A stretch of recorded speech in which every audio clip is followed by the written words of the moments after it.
नमस्कार दोस्तों, स्वागत है आपका मेरे YouTube चैनल वैल्यू फाइनेंशियल्स में। आज हम एक कंपैरिजन करेंगे म्यूचुअल फंड्स और फिक्स्ड डिपॉजिट्स के ऊपर। म्यूचुअल फंड्स में क्या रिस्क है, फिक्स्ड डिपॉजिट्स में क्या रिस्क है और क्या दोनों इन्फ्लेशन को बीट करते हुए आपको रिटर्न दे पाएंगे। और अगर आप लंबे समय तक इन्वेस्टमेंट करना चाहते हैं तो कौन सा इन्वेस्टमेंट ऑप्शन आपके लिए बेहतर है। आइए शुरू करते हैं फिक्स्ड डिपॉजिट से। जब भी हम फिक्स्ड डिपॉजिट्स की बात करते हैं तो हमारे मन में एक ख्याल जरूर आता है, और वो है सेफ्टी, आपके पैसे की सेफ्टी। क्योंकि आपको उस दिन से ही पता होता है जिस दिन आप इन्वेस्टमेंट करते हैं कि क्या रिटर्न मुझे मिलने वाला है और मैच्योरिटी अमाउंट क्या होगा। वहीं पर म्यूचुअल फंड के साथ ऐसा बिल्कुल भी नहीं होता। लेकिन क्या रिस्क अटैच्ड है फिक्स्ड डिपॉजिट्स के साथ और क्या रिस्क अटैच्ड है म्यूचुअल फंड्स के साथ। फिक्स्ड डिपॉजिट्स के साथ जो रिस्क अटैच्ड है वो है इन्फ्लेशन का रिस्क। आज के दिनों में इन्फ्लेशन है 5.5%। वहीं पर एसबीआई में, स्टेट बैंक ऑफ इंडिया में जो 3 से 5 साल का एफडी का रेट ऑफ रिटर्न है वो है 5.3%। तो आप देख सकते हैं कि वो इन्फ्लेशन से कम है। उसके ऊपर एफडी में जो रिटर्न बनेंगे उसके ऊपर आपको टैक्सेस भी भरने हैं। अगर आप 20% टैक्स स्लैब में आते हैं तो 20% टैक्स भरना है रिटर्न के ऊपर, और अगर आप 30% टैक्स स्लैब में आते हैं तो 30% टैक्स भरना है आपको अपने इन्फ्लेशन आपको अपने रिटर्न के ऊपर।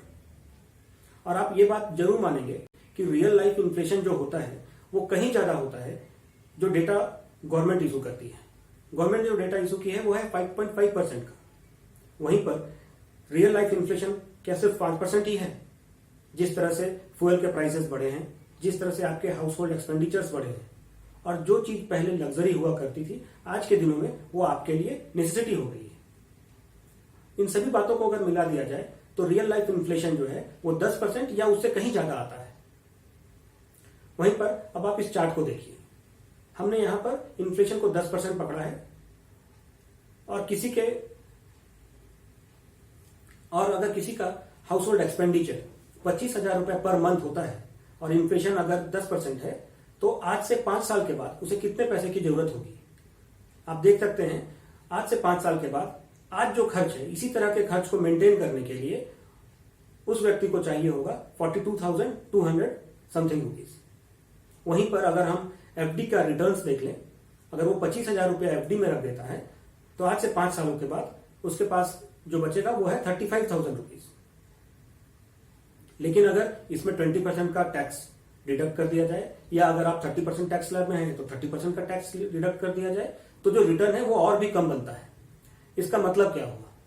इसका मतलब ये हुआ कि आज से ठीक 5 सालों के बाद अगर आप एफडीज में अपने पैसे रखते हैं तो आप अपने हाउस होल्ड एक्सपेंडिचर्स को, जो पर मंथ एक्सपेंडिचर्स है, उसको मीट नहीं कर पाएंगे। अब आप इस मूवी टिकट्स को देखिए। आप यहां देख सकते हैं जो मूवी टिकट है वो 3 रुपए का है। लेकिन क्या आज मूवी टिकट 3 रुपए में अवेलेबल हैं? समय के साथ उनके भी प्राइसेस बढ़े हैं। कहीं कहीं पे आज के दिनों में आपको 300 रुपए देने पड़ते हैं तो कहीं पे 700 रुपए देने पड़ते हैं।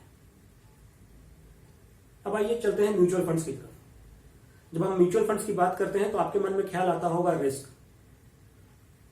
और रिस्क किस चीज का? तो मार्केट का रिस्क। जो पैसा मैंने इन्वेस्ट किया है कहीं वो पैसा अपने प्रिंसिपल से भी कम ना हो जाए। लेकिन ऐसा बिल्कुल भी नहीं है। अगर आप लंबे समय तक म्यूचुअल फंड्स में इन्वेस्टमेंट करते हैं तो आपको रिटर्न बनता है।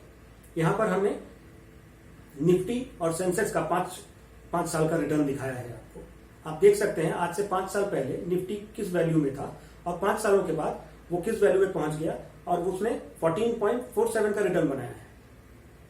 वहीं पर निफ्टी ने 14.18% का रिटर्न बनाया है।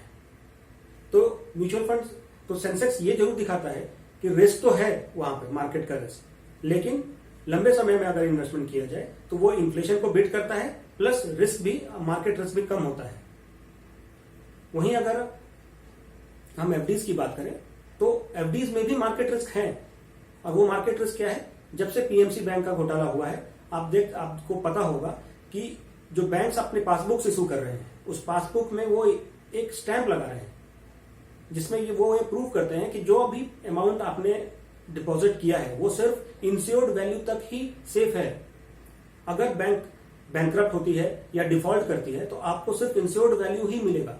सपोज करें कि आपने 10 लाख रुपए रखा है किसी बैंक में और वो बैंक डिफॉल्ट कर जाती है तो आपको सिर्फ इंश्योर्ड वैल्यू के रूप में 5 लाख रुपए मिलेगा, क्योंकि जो इंश्योर्ड वैल्यू है वो 5 लाख रुपए है।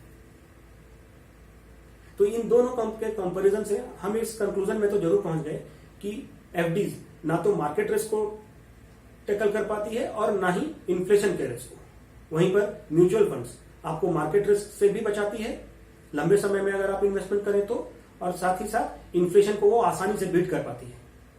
यहां पर हमने कुछ स्कीम्स के रिटर्न भी रखे हैं। आप देख सकते हैं जो भी स्कीम्स हैं उन सभी का रिटर्न्स 5 साल में और 10 साल में इन्फ्लेशन को, जो हमारा रियल लाइफ इन्फ्लेशन जो हमने 10% का पकड़ा है, उसे बीट कर रहा है। यहां पर मैं अपनी बातों को इन 2 सेंटेंस के साथ कंक्लूड करना चाहूंगा। If you take risk you may lose, if you don't take risk you will certainly lose. इसी तरह के इंफॉर्मेटिव वीडियोस के लिए बने रहिए हमारे यूट्यूब चैनल के साथ।